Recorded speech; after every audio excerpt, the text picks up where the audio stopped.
వెంకటేశ్వర స్వామికి సంబంధించి ఇది ఒక అద్భుతం రహస్యం కూడా. అదేంటంటే మనం దర్శనం కోసం వెళ్ళినప్పుడు స్వామిని చూసి ఏదో అడగాలని కోరికలు కోరుకోవాలని అనుకుంటాం. కానీ బంగారు వాకిల్లోకి అడుగు పెట్టిందే ఏది గుర్తుకు రాదు. ఎందుకో తెలుసా?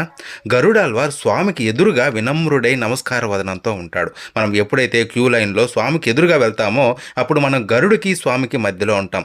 అప్పుడు జరిగే అద్భుతం ఏంటంటే మనం అధిక శక్తి క్షేత్రంలోకి అంటే మ్యాగ్నెటిక్ పవర్లోకి అడుగు పెడతాం. మన మైండ్ బ్లాక్ అవుతుంది, ఆలోచనలు గుర్తురావు. గోవిందా గోవిందా అంటూ దర్శనం చేసుకుని బయటకు వచ్చేస్తాం. బయటకు వచ్చిందే పాత ప్రపంచంలోకి వచ్చినట్లు అనిపిస్తుంది.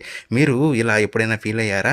అయితే కామెంట్ చేయండి. కానీ జ్ఞానోదయం పొందిన సిద్ధులు, యోగులు, దేవతలు ఈ శక్తి ప్రభావానికి లోనవ్వరు. మనలాంటి సాధారణ మనుషులు ఈ ఎనర్జీ ఫీల్డ్లోకి ప్రవేశించినప్పుడు మన మెదడు బ్లాక్ అవుతుంది. ఆ సమయంలో స్వామిని చూసిన జ్ఞాపకం కూడా తొలగించబడుతుంది. అందుకే స్వామి వారి రూపం మన మనస్సులో కొద్ది సెకండ్లు మాత్రమే నిలిచి ఉంటుంది.